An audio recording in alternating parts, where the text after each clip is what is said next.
నమస్తే, welcome to TV 786. మైనార్టీల సంక్షేమమే మా లక్ష్యం. అబద్ధాలు ప్రచారం చేయడం జరిగింది. ఆ అబద్ధాలు ప్రచారం చేయడం వల్ల దానికి మీ అందరి ద్వారా పిలిచి అది ఎవరు ప్రచారం చేసిందో ఇప్పటికి కూడా నాకు తెలియదు. మా మిత్రులు కొంతమంది మీడియాలో ఇట్లా వస్తుంది అని చెప్పి నాకు తెలియపరిచింది. ఒక బీసీ నాయకులైనటువంటి మాకు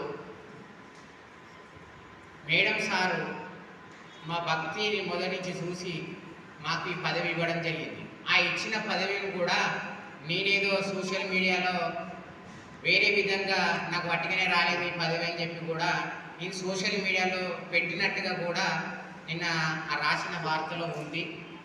మరి ఆ రాసిన వ్యక్తి ఎవరో నాకు తెలియదు. దయచేసి మీడియా అన్న అందరితో నేను ఇప్పుడు కాదు, గత 20 సంవత్సరాలు, నేను 30 సంవత్సరాల నుంచి కాంగ్రెస్ పార్టీలోనే ఉన్నా. నేను ఏ పార్టీకి మారలేదు. నాకు చాలా మంది పక్క పార్టీ వాళ్ళు అధికారం లేనప్పుడు కూడా నన్ను పిలిచి డిఫరెంట్గా నాకు ఆదాయ మార్గాలే కానీ తర్వాత వ్యక్తిగతంగా డైరెక్ట్గా క్యాష్ రూపంగా కూడా డబ్బులు ఇస్తానంటే కూడా నేను పార్టీ మారలేదు.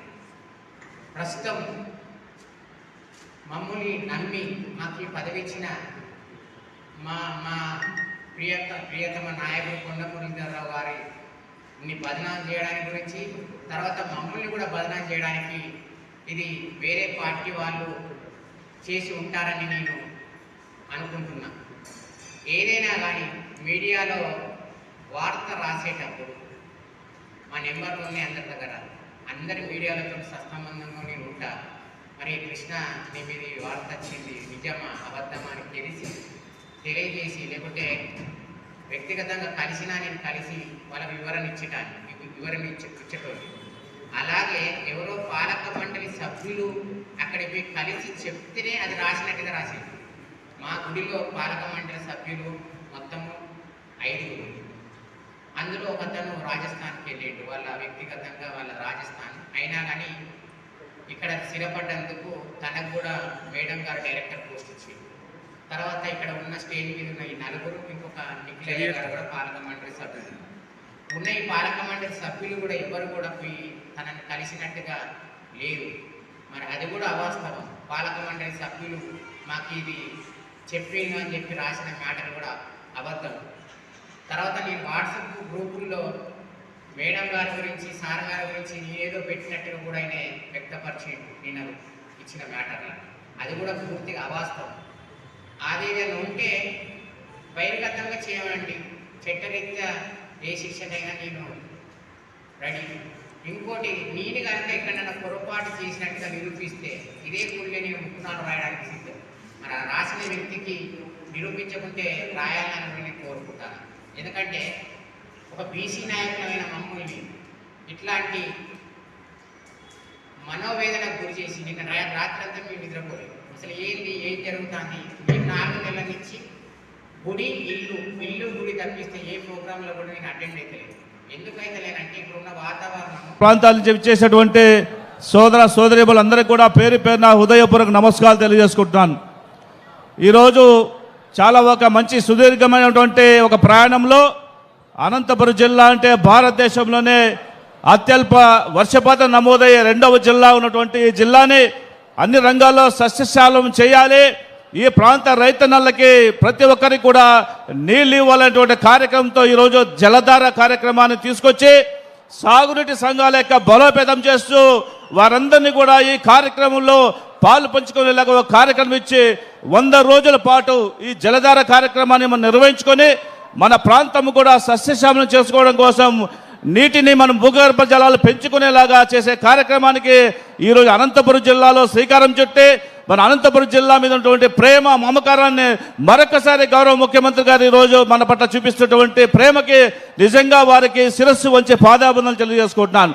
ఎందుకంటే ఈరోజు చూస్తున్నాం, మనం రాష్ట్ర వ్యాప్తంగా ఉన్నటువంటి అనేక సమస్యల్లో భాగంగా ఈరోజు నిత్యము కూడా పనిచేస్తూ 24 గంటలు కూడా సరిపోవట్లేదని చెప్పేసి ఈరోజు మన రాష్ట్రం కోసం, అదేవిధంగా మన ప్రత్యేకించి మన జిల్లా కోసం వారు చిత్తూరు జిల్లా వాసి అయినా, ఆంధ్రప్రదేశ్కి ముఖ్యమంత్రి అయినా అనంతపురానికి ఎప్పుడూ ఆపత్బాంధవుడుగా ఉన్నారనే విషయాన్ని గుర్తు చేస్తూ ఈ మధ్య కాలంలోనే అందరినీ సుజల సమంతి కాలువల వెడల్పు కార్యక్రమం కోసం, అదేవిధంగా లైనింగ్ కార్యక్రమం కోసం దాదాపు 3,500 కోట్ల రూపాయలు బడ్జెట్లో కేటాయించి 100 రోజుల్లోనే 1,500 కోట్ల రూపాయలు ఖర్చు పెట్టినటువంటి ఏకైక నాయకుడు, ఏకైక ముఖ్యమంత్రి ఉన్నారంటే మన గౌరవ ముఖ్యమంత్రి నారా చంద్రబాబు చెప్పవచ్చు మనం. ఎందుకంటే ఈరోజు అనునిత్యము కూడా మన అనంతపురం జిల్లా గురించి ఆలోచిస్తూ ఇక్కడ ఉన్నటువంటి హార్టికల్చర్ హబ్ని ఈరోజు దేశవ్యాప్తంగా ప్రమోట్ చేస్తూ అనేక రకాలుగా వారికి సబ్సిడీలు ఇస్తూ ఇంకా రవాణా రంగంలో వాళ్ళకి కావాల్సినటువంటి సౌకర్యాలు కల్పిస్తూ ఎంతో ముందుకు తీసుకుంటూ ఉన్నాం. గతంలో అరటి పంటను కూడా మనం విదేశాలు పంపించే దాఖలు లేవు. గౌరవ ముఖ్యమంత్రి గారు గతంలోనే ప్రమోట్ చేసేలాగా ఎక్స్పోర్ట్ చేసేటువంటి ఒక సదుపాయం కల్పించడం వల్లే గత సంవత్సరం దాదాపు 1,00,000 టన్నుల అరటిని మనం ఇరాన్ దేశాన్ని పంపించిన వాళ్ళం అవుతాం. కాబట్టి మనందరికీ కూడా నిత్యం తోడునేడుగా ఉన్నటువంటి వారి యొక్క బాటలో మన ముందు నడుస్తూ ఈ జలధార కార్యక్రమాన్ని మనమందరూ కూడా ప్రెస్టేజ్గా తీసుకుంటూ ప్రతి కార్యకర్త, ప్రతి నాయకుడు కూడా భూగర్భ జలాలు పెంపొందించే కోసం మనమంతా పనిచేయాల్సినటువంటి బాధ్యతని ఈ సందర్భంగా గుర్తు చేసుకుంటాను. అదేవిధంగా ఈరోజు మన ముఖ్యమంత్రి గారు మన మధ్య ఉన్నారు కాబట్టి మన జిల్లాకు కావాల్సినటువంటి కొన్ని సదుపాయాల గురించి వారిని ఈ సందర్భంగా కోరడం జరుగుతూ ఉంది.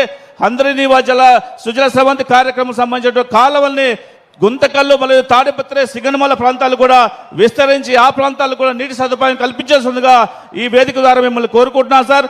అదేవిధంగా గండికోట రిజర్వాయర్ నుంచి అప్లిఫ్ట్మెంట్ చేసుకుంటే మన ఎల్లనూరు, పుట్లూరు మండలాలతో పాటు 35,000 ఎకరాలకి సాగునీరు, అదేవిధంగా 1,00,000 మంది పైగా తాగునీరు లభిస్తుందని చెప్పి సందర్భంగా తెలియజేసుకుంటున్నాను సార్.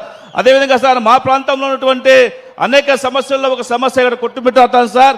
డయాలసిస్ సెంటర్స్ మనకి లేకపోవడం వల్ల అందరూ అనంతపురం రావాలా, అక్కడి నుంచి పోవాలని చాలా ఇబ్బంది పడుతున్నారు. కాబట్టి కిడ్నీ పేషెంట్స్ చాలా మంది ఉన్నారు. కాబట్టి తాడిపత్రిలో ఒక డయాలసిస్ సెంటర్, అదేవిధంగా గుంతకల్లో డయాలసిస్ సెంటర్ కూడా మీరు ఏర్పాటు చేయాల్సిందిగా ఈ సందర్భంగా మిమ్మల్ని కోరుకుంటున్నాను సార్. అదేవిధంగా సార్ నిత్యం ఎంతో ఇబ్బందులు పడినటువంటి రైతాంగం ఉన్నటువంటి పరిస్థితులలో చిన్న చిన్న నీటి బొట్టు కూడా ఒడిసి పట్టుకొని పంటలు పండిస్తున్నటువంటి ఈ జిల్లా వాసులకి ఒక తీరని నష్టం జరిగింది సార్. ఈ మధ్యకాలంలో హార్టికల్చర్ తీవ్రమైన వర్షం వచ్చేది ఒక ఇబ్బంది పడే పరిస్థితులలో పంట నష్టం జరిగింది. కాబట్టి వాళ్ళకి దయచేసి వాళ్ళ ఉన్నటువంటి రుణాలు ఏవైతే ఉన్నాయో రుణాలకి వడ్డీ మాఫీకి మీరు ప్రకటించి వాళ్ళని ఆదుకోవాల్సిందిగా ఈ సందర్భంగా మిమ్మల్ని కోరుకుంటున్నాను సార్. అదేవిధంగా సార్ ఇక్కడ అరటి పంటని విపరీతంగా మనం విదేశాలకు పంపిస్తున్నాం. కాబట్టి తాడిపత్రి ప్రాంతంలో కోల్డ్ స్టోరేజ్ ఏర్పాటు చేసే కోసం ప్రభుత్వం నుంచి సహాయ సహకారాలు అందించాల్సిందిగా మిమ్మల్ని కోరుకుంటున్నాను సార్. అదేవిధంగా చాలా సమస్యలు ఉన్నాయి సార్, కానీ నాకు ఇచ్చిన సమయం చాలా తక్కువ ఉంది. కాబట్టి దయచేసి సార్ మీరు మన ప్రధానమంత్రి గారు కూడా సార్ మన్ కీ బాత్ కార్యక్రమంలో జనవరి 20వ తారీఖున అనంతపురం జిల్లా రైతుల గురించి తెలుగులో మాట్లాడినారు సార్. తెలుగులో మాట్లాడి ఈ రైతాంగం కష్టానికి ఎప్పుడు భయపడరు, కష్టమంటే వాళ్ళు నష్టమంటే ఎప్పుడు ఎదుర్కొనేటువంటి పరిస్థితులలో కూడా ఈరోజు నీటిని సంరక్షణ చేసుకొని ఒక చెరువులు దాదాపు 7 చెరువులు పూర్తి స్థాయిలో వాళ్ళు నిర్మాణం చేసుకొని మట్టిని తీసేసి చెట్లను పెంచి నీటి యొక్క భూగర్భ జలాలను పెంపొందింపు దిశగా ఈరోజు అనంతపురం జిల్లా రైతాంగం ఉన్నారు. కాబట్టి వారిని ఆదర్శంగా తీసుకోవాలి, అక్కడ ముఖ్యమంత్రి చంద్రబాబు గారిని ఆదర్శంగా తీసుకోవాలని చెప్పేసి స్వయాన ప్రధానమంత్రి గారు తెలుగులో మన్ కీ బాత్ కార్యక్రమంలో చెప్పడం జరిగింది సార్. అంటే మీరు ఈ విధంగా కష్టపడుతూ మా అందరి కోసం చేస్తున్నటువంటి శ్రమని ఖచ్చితంగా మేము అందరూ కూడా గుర్తుపెట్టుకుంటాం సార్. ఈ మధ్యకాలం మీరు చూసే ఉంటారు సార్, అమరావతి గురించి ఎన్ని కష్టాలు పడ్డాం, ఎన్ని నష్టాలు పడ్డాం. రైతులంతా దాదాపు 29,000 ఎకరాలు మనకి త్యాగం చేస్తే ఆ అమరావతికి అడ్డుకొని అనేక రకాల ఇబ్బంది పెట్టే పరిస్థితుల్లో కూడా ఈరోజు పార్లమెంట్ ఉభయ సభలో కూడా నారా లోకేష్ గారి సాక్షిగా మేమంతా కూర్చొని బిల్లును పాస్ చేసుకొచ్చి ఈరోజు రాజధాని అమరావతి అని చెప్పి శాశ్వతమైనటువంటి ఒక నిర్ణయం తీసుకురాగలం సార్. అదేవిధంగా అనంతపురం జిల్లాకి ముందు నుంచి కూడా అనేక సేవలు అందిస్తున్నటువంటి ఆర్టీటీ సంస్థ యొక్క FCRA రెన్యువల్ని మీ ద్వారా ప్రధానమంత్రి గారు తెలియజేసుకొని ఈరోజు ఆర్టీటీని మళ్ళీ FCRA రెన్యువల్ కూడా చేసుకోవడం జరిగింది సార్. ఈ విధంగా అనేక కార్యక్రమాలని మీ యొక్క అడుగుజాలు నడుస్తూ అనంతపురం జిల్లా అగ్రగామిగా ఉండేదానికోసం మీరు చేస్తున్నటువంటి కృషికి శ్రమకి శిరస్సు వంచి పాదాబంధన చేస్తూ ఎప్పటికి కూడా మీరు ఇచ్చేటువంటి మాకు టాస్క్ ఏమైతే ఇస్తారో ఆ టాస్క్ని పూర్తి స్థాయిలో మేము నిర్వహిస్తాం. ఈ ప్రాంత అభివృద్ధికి పాటుపడతామని చెప్పి తెలియజేసుకుంటూ నాకు ఈ అవకాశం ఇచ్చేటువంటి మీ అందరూ కూడా ప్రత్యేక ధన్యవాదాలు చేసుకుంటూ ముగిస్తాను. జై చంద్రబాబు నాయుడు గారు, చంద్రబాబు నాయుడు నాయకత్వం. Thank you.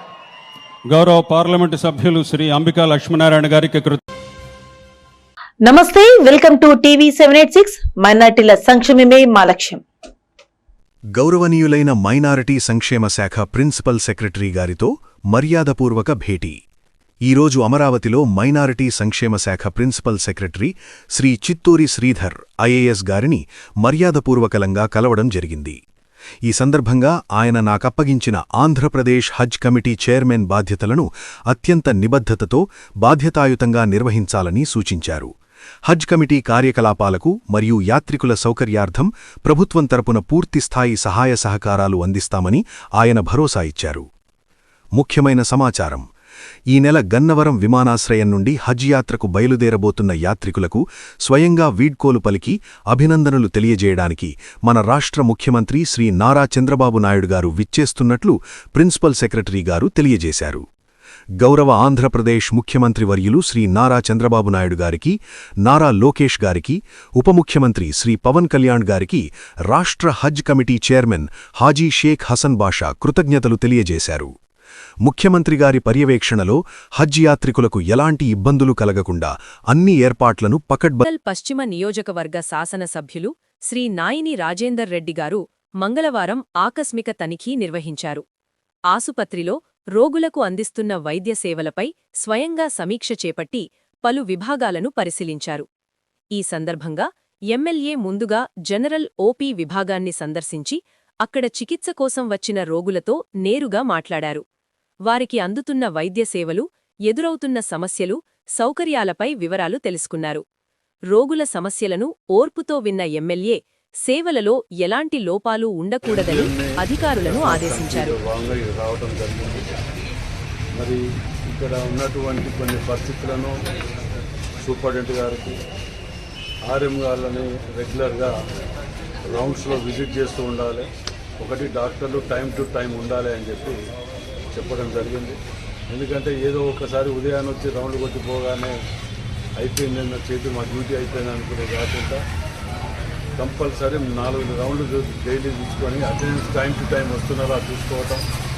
ఇంకొకటి డ్రగ్స్ది కూడా టెండర్ దానికి తొందరగా కావాలని చెప్పి దానికి చెప్పడం, టెండర్ ఇంకే విధంగా ఇస్తారో అని కూడా మాట వాటితో అదొకటే కానివ్వండి. నీట్నెస్ ఉండటానికి ప్రజలకు సౌకర్యం ఉండే విధంగా అన్ని చర్యలు తీసుకోవాలని చెప్పి సూపరింటెండెంట్ గారు కూడా చెప్పడం జరిగింది. ఎందుకంటే ఇది మన జిల్లాకే కాకుండా చుట్టుపక్కల ఉన్న 10 జిల్లాలు, ఛత్తీస్గఢ్, ఇది పక్క రాష్ట్రాలకెళ్ళి కూడా ఇక్కడికి వస్తుంటారు. సామాన్యులు, పేద కుటుంబాలు వస్తుంటారు. నిజంగా కూడా ఇది ఒక దేవాలయం కంటే గొప్పది. కాబట్టి దీన్ని ఎక్కడా నిర్లక్ష్యం చేయకుండా పూర్తి స్థాయిలో మన డ్యూటీలో నిమగ్నమై ఉండాలి. ఎక్కడ నిర్లక్ష్యం జరిగినా ఉపేక్షించేది ఉండదు అనేది క్లియర్గా చెప్తున్నాం. దీంట్లో మళ్ళా చెప్పటం అనేది ఉండకుండా ఎవరి డ్యూటీలు వాళ్ళు శుభ్రంగా చేసుకుంటే మంచిది.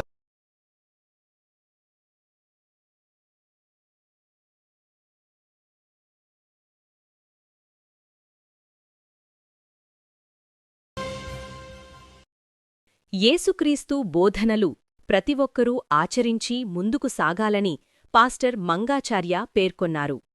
వరంగల్ నగరంలోని Christian colony centenary Baptist church standing committee pastors ఘనంగా ఈస్టర్ పండుగ వేడుకలను పుప్పాలగుట్టలోని ప్రార్థన కొండపై నిర్వహించారు. క్రీస్తు పునరుద్ధాన విశేషాలను జాన్ మంగాచార్య ఏలూరు వారిచే వాక్యము ద్వారా వివరించడం జరిగినది. మరణంపై యేసుక్రీస్తు జయము పొందిన విధానము సర్వ మానవాళికి నిత్యజీవము ప్రసాదించిన సుదీనము ఈస్టర్ పర్వదినం. ఇందులో బాప్టిస్ట్ సంఘ సభ్యులు, ఆయా ప్రాంతాల నుండి విచ్చేసిన భక్తజనం దాదాపుగా 5,000 మంది పాల్గొన్నారు. ఈస్టర్ పండుగను పురస్కరించుకొని దాదాపు 70 మందికి బాప్తిజములు ఇవ్వడం జరిగింది. ఈ కార్యక్రమంలో చర్చ్ పాస్టర్స్ అయిన Pulla Jagjivan Babji, Mathews, Karthika Abraham, standing committee president Polepaka Manohar, secretary Mekala Bharath, treasurer బస్సుకే Vijay Kumar, Polepaka Ratnababu, Polepaka Kiran Kumar, Bhairapaka Samuel Raj, Palle Uday, Vaskula Yakub, PD Sandeep, Kolluri Shyam Kiran, Gundeti Shyam Kumar, Mekala guide Prabhakar, Madipalli లేముయేల్ పాల్గొన్నారు. ఈ సందర్భంగా పాస్టర్ మంగచార్య యేసుక్రీస్తు బోధనలు వివరించారు.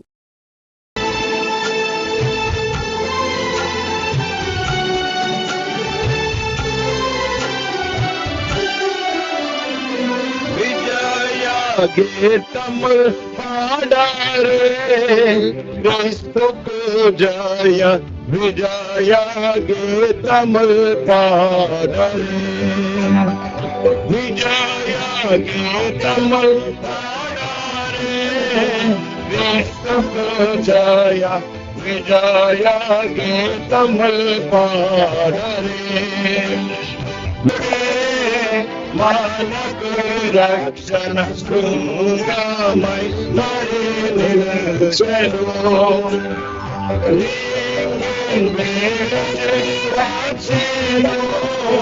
శక్తుని యోగ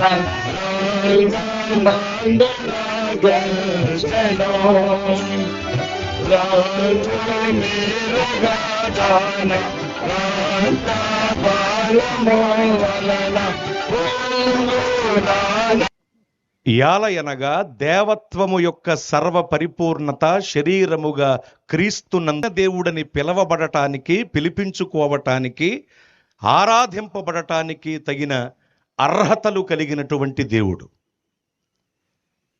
ఇక అందులో ఎటువంటి సందేహం లేదు. పరిపూర్ణ దైవత్వం, పరిపూర్ణమైన దైవత్వం యేసు ప్రభువు వారిలోనే ఉంది అని ఎలా చెప్పొచ్చు అంటే, నిజమైన దేవుడని పిలవబడటానికి పిలిపించుకోవటానికి పరిపూర్ణమైన దైవత్వం యేసు ప్రభువు వారిలో ఉంది అని చెప్పటానికి తగిన అర్హతలు యేసు ప్రభువు వారిలో ఉన్నాయి. ఏ అర్హత లేకుండా ఒక వ్యక్తిని గొప్ప హోదాతో మనం పిలుస్తామా? పిలవం కదండి. ఎన్నో అర్హతలు ఉన్నాయి ఆయనలో. అయితే ముచ్చటగా 3 చెబుతాను మీకు. దివ్యతి ఇతిహి దేవః అన్నారు. అంటే దేవుడు అనబడిన వాడు వెలుగై ఉండాలి, వెలుగై ఉన్నవాడే దేవుడు అని భావం. ఈ వెలుగు అనేటువంటి అర్హతను తనలో కలిగి ఉన్న ఏకైక దేవుడు ప్రభువైన యేసు క్రీస్తు వారు ఒక్కరు మాత్రమే. ఎందుకంటే ఆయన లోకమునకు వెలుగై ఉన్నారు. ఇందాక చదవబడిన వాక్యాలలో యోహాను గారిని గురించి ఏముందంటే, ఆ వెలుగు ఇతను కాదు కానీ ఆ వెలుగును గురించి ఇతను సాక్ష్యం చెప్పటానికి వచ్చెను అనేటువంటి మాట వ్రాయబడింది. ఎవరా వెలుగు? ప్రభువైన యేసుక్రీస్తు వారే వెలుగై ఉన్న దేవుడు. ఆయన ఎంతటి గొప్ప వెలుగుమయుడంటే, నిజమైన వెలుగు, నిత్యమైన వెలుగు, జీవపు వెలుగు ప్రభువైన యేసుక్రీస్తు వారు. పరలోకంలో సూర్య చంద్రులతో పనే ఉండదు. ఆయనే పరలోకంలో నిత్యమైన కాంతిగా ప్రకాశిస్తూ ఉంటారు. అంతటి గొప్ప వెలుగుమయుడు యేసు ప్రభువారు. ఈ వెలుగు అనేటువంటి అర్హత కలిగిన వాడే దేవుడు అన్నారు. ఈ అర్హత పరిపూర్ణంగా యేసు ప్రభువు వారిలో ఉంది. అందుకునే దేవత్వము యొక్క అనగా దైవత్వము యొక్క సర్వ పరిపూర్ణత శరీరముగా క్రీస్తునందు నివసించుచున్నది అని లేఖనం చెబుతోంది. వెలుగు అనే అర్హత కలిగిన వెలుగై ఉన్న దేవుడండి ఆయన. మనలో ఉన్న చీకట్లను పారద్రోలి మన బ్రతుకులను కట్టి నిలబెట్టి వెలుగుగా మార్చే దేవుడు యేసు ప్రభువారు. అంత గొప్ప వెలుగు ఆయన. అంతేకాకుండా ఉత్పంతించే వినాశంచ భూతనామగతించ వేత్తి విద్వాంసరమాభ్యో భగవాంతి అన్నారు. అంటే దేవుడు అనబడిన వాడు సృష్టించుటకు సంహరించుటకు తగిన శక్తి కలిగి ఉండాలి. ఒకటి. ఈ శ్లోకంలో రెండవది, భూత భవిష్యత్ వర్తమాన కాల విషయములను ఎరిగి ఉండాలి. ఈ 2 అర్హతలు కలిగిన వాడే దేవుడు అన్నారు. ఈ అర్హతలు కూడా యేసు ప్రభువు వారిలో పరిపూర్ణంగా ఉన్నాయి. ఎలా చెప్పొచ్చు అంటేనండి, సృష్టించుటకు సంహరించుటకు కావలసిన శక్తి మొన్ననే వచ్చిందట ఎవరో మద్రాస్కి వెళ్ళి బంటి చెప్తుండే, లీలా హోటల్లో చాలా లీలాలు జరిగినాయి అని చెప్తుండే. కేరళకి వెళ్ళి ఎక్కడి నుంచి ఎవరు వచ్చి భూమి చూసిపోయారట. ఆల్రెడీ కేరళకి వెళ్ళి కొందరు వచ్చేసి ఇదంతా తిరిగిందట, చూసిందట, లీలా హోటల్లో దిగిందట. కొంతమంది మనోళ్ళు పోయి మాట్లాడిందట. సో అయితే మనోళ్ళంటే మన పార్టీ వాళ్ళు కాదు, ఇక్కడ ఉండే ఎమ్మెల్యే గారు, ఇక్కడ ఉండేటువంటి నాయకులు, కాంగ్రెస్ నాయకులు పోయి వాళ్ళతో మాటలు ముచ్చట్లు అయినాయట. నేను అంటున్నా, రేవంత్ రెడ్డి గారు ఈ మార్కెట్ కడితే ఇక్కడ దాదాపు రోజు 25-30 వేల మంది రైతులు వస్తారు కదా. రోజు 25,000 30,000 మంది రైతుల భవిష్యత్తు ముఖ్యమా?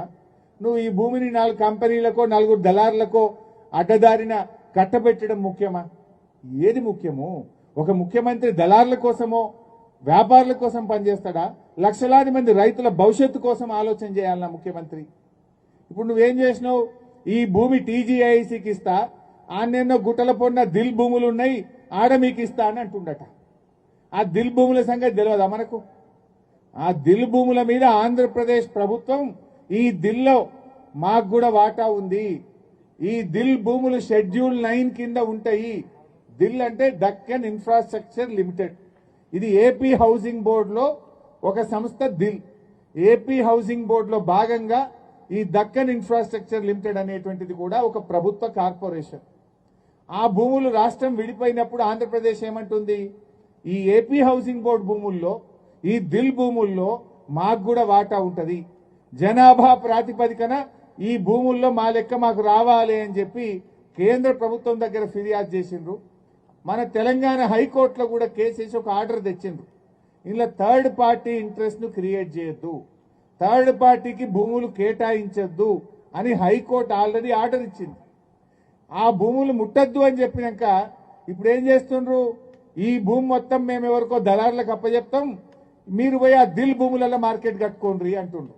అంటే ఆ భూమి వచ్చేది లేదు, మార్కెట్ కట్టేది లేదు.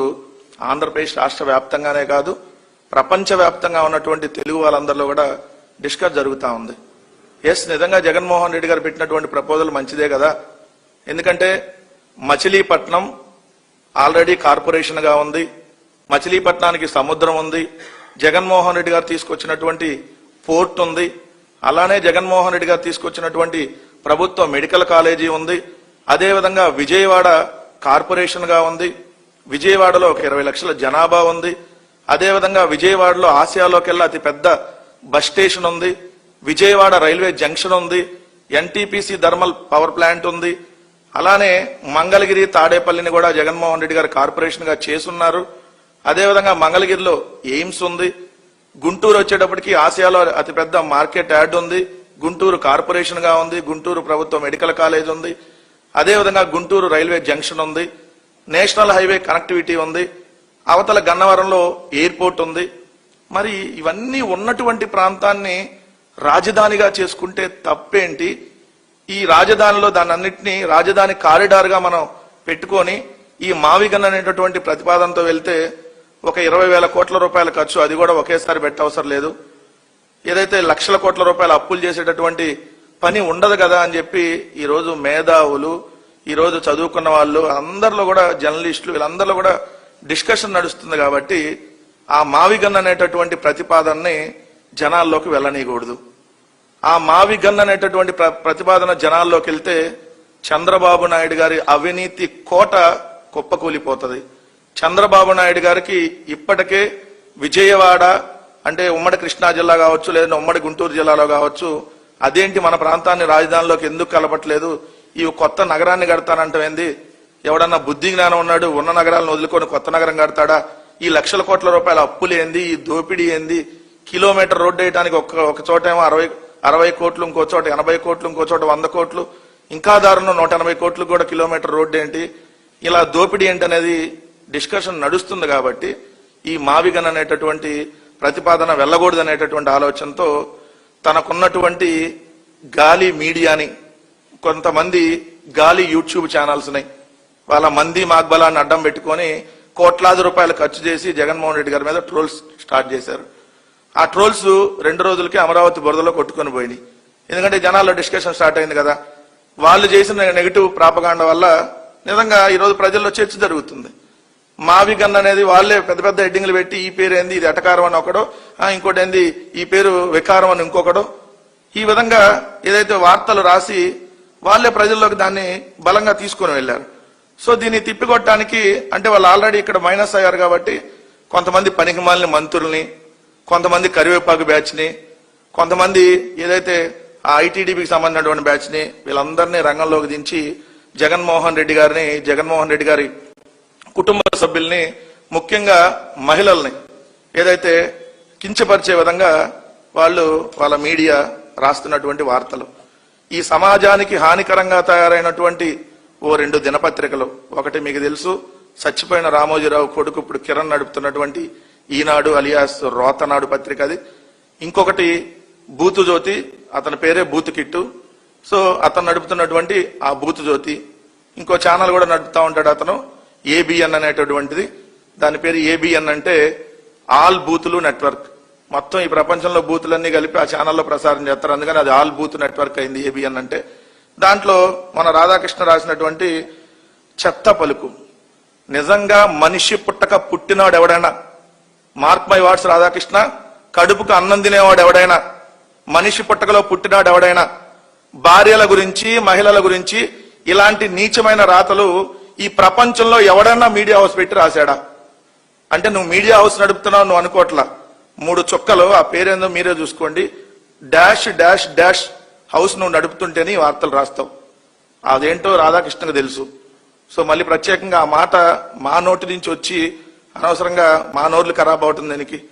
సో అలాంటి హౌస్ నడుపుతూ నువ్వు రాసినటువంటి రాతలు నిజంగా గొడ్డు జాతిలో పుట్టినాడు కూడా ఈ మాటలు మాట్లాడ్డు. నువ్వు మాట్లాడినటువంటి మాటలు మనిషి జాతిలో పుట్టినాడు ఎవడు మాట్లాడ్డు, నువ్వు గొడ్డు జాతిలో పుట్టావని అనుకోవడానికి వాళ్ళు కూడా మాట్లాడరు.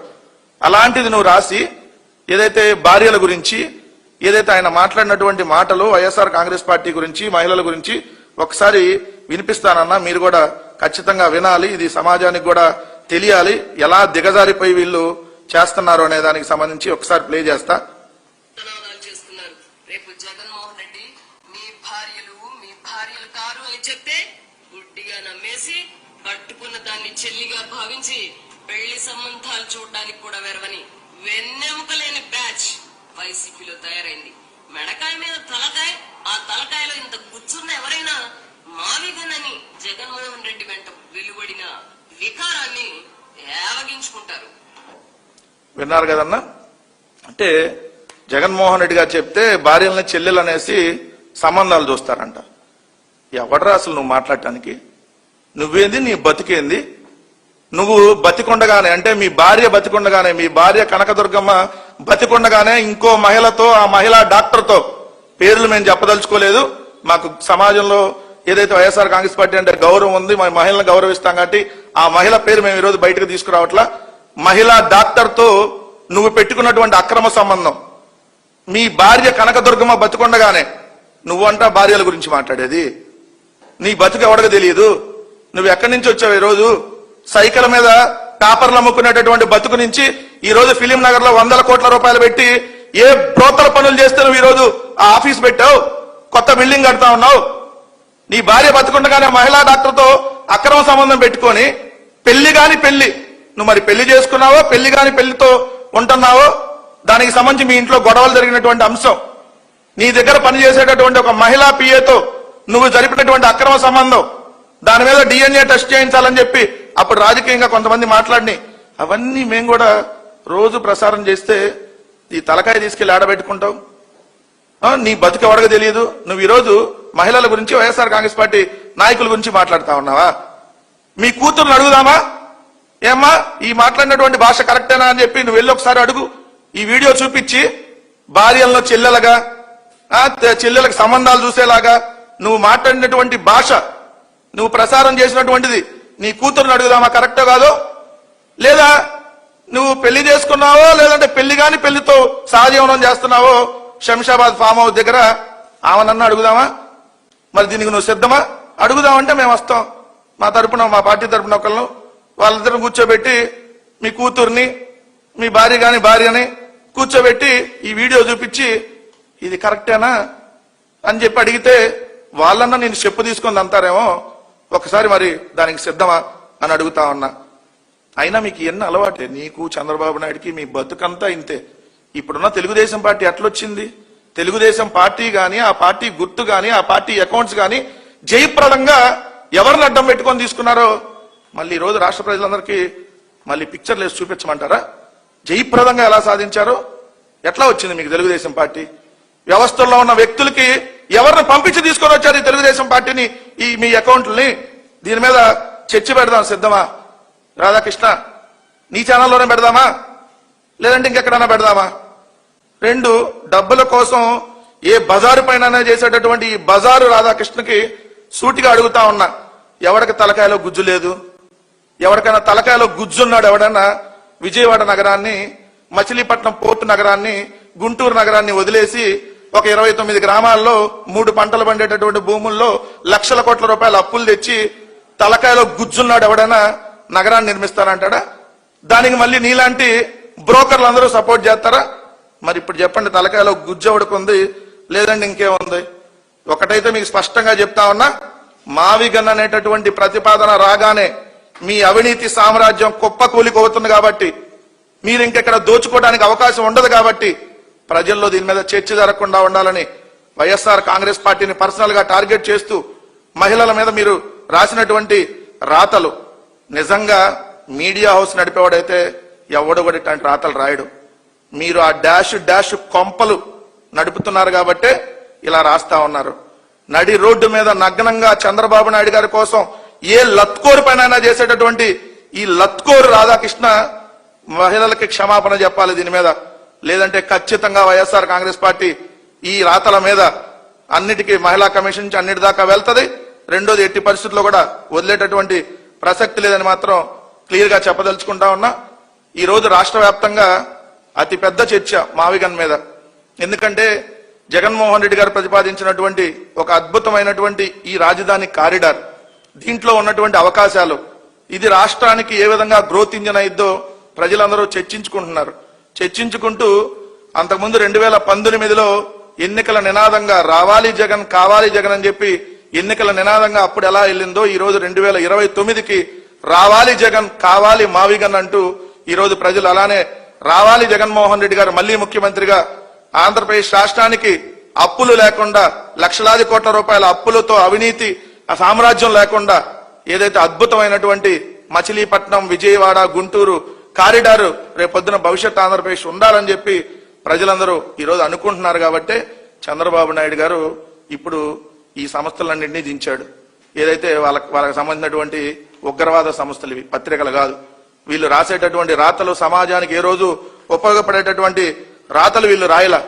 ఎప్పుడు మీరు చూడండి, బరి తెగించి ఎంతకంటే దిగజారలేన ప్రతిసారి వాళ్ళు రాస్తున్నటువంటి రాతలు వాళ్ళు ప్రజల మెదడులోకి ఎక్కించేటటువంటి విషయం. నేను అడుగుతున్నా, మీలో ఎవడన్నా మగాడుంటే మీ పార్టీల్లో చర్చ పెడదాం. మావిగన్ ఎందుకు వద్దో, అమరావతి ఎందుకు కావాలో, అమరావతితో వచ్చేటటువంటి లాభం ఏంటో, మావిగన్తో వచ్చేటటువంటి లాభం ఏంటో లేదా నష్టమేంటో మరి చర్చకి ఎవడన్నా సిద్ధమా? ఎందుకంటే ఇక్కడ డబ్బులు ఖర్చు కాదు. అసలు రాజధానికి కావాల్సిందేంటి? రోడ్లు, అదేవిధంగా రైల్వే, అదేవిధంగా వాయు మార్గం, జల మార్గం. ఇప్పుడు ఇవన్నీ ఇక్కడ ఉన్నాయి కదా. సముద్రం ఉంది, ఎయిర్పోర్ట్ ఉంది, అతి పెద్ద రైల్వే స్టేషన్ ఉంది, ఆసియాలోకెళ్ళి అతి పెద్ద బస్ స్టేషన్ ఉంది. మరి ఎన్ని వదిలేసి కొత్తగా పెద్ద రైల్వే స్టేషన్ కడతాం, అంతర్జాతీయ ఎయిర్పోర్ట్ కడతాం. ఉన్నది ఏం చేసుకోవాలి? అంతర్జాతీయ రైల్వే స్టేషన్ కడతాం, ఉన్న 2 రైల్వే జంక్షన్లు ఉన్నాయి, గుంటూరు, విజయవాడ, వాటిని వదిలేసి కొత్తది కడతాం. లేదంటే ఇక్కడ స్పోర్ట్స్ సిటీ కడతాం, ఆల్రెడీ స్టేడియం ఉంది విజయవాడ. సో ఇవన్నీ ఉన్నాయి ఆల్రెడీ ఇక్కడ. ఇవన్నీ వదిలేసి కొత్తది, అన్ని కొత్తగా మొత్తం ఆల్రెడీ ఉన్న అసెంబ్లీని వద్దనుకొని కొత్త అసెంబ్లీ, ఉన్న సచివాలయాన్ని వద్దనుకొని కొత్త సచివాలయం, ఉన్న హైకోర్టును వద్దనుకొని కొత్త హైకోర్టు. ఇవన్నీ తలకాయలో గుజ్జున్నాడో లేదంటే మనిషిగా బుద్ధిగా ఆలోచించేవాడో ఎవడో చేయడు చంద్రబాబు నాయుడు గారు, మీరు చేస్తా ఉన్నారు. సో అందుకని ఈ చర్చ జరగనీయకుండా వీళ్ళు చేస్తున్నటువంటి రాజకీయ కుట్రలో భాగమే ఈ దిగజారుడి వ్యాఖ్యలు. ఖచ్చితంగా ఈ దిగజారుడి వ్యాఖ్యలు మహిళల గౌరవాన్ని, ఈరోజు వైఎస్ఆర్ కాంగ్రెస్ పార్టీనే కాదు, మహిళల గౌరవాన్ని, మహిళల ఆత్మగౌరవాన్ని కూడా పూర్తిగా దెబ్బతీయటమే. ఆంధ్రజ్యోతి రాధాకృష్ణ బహిరంగ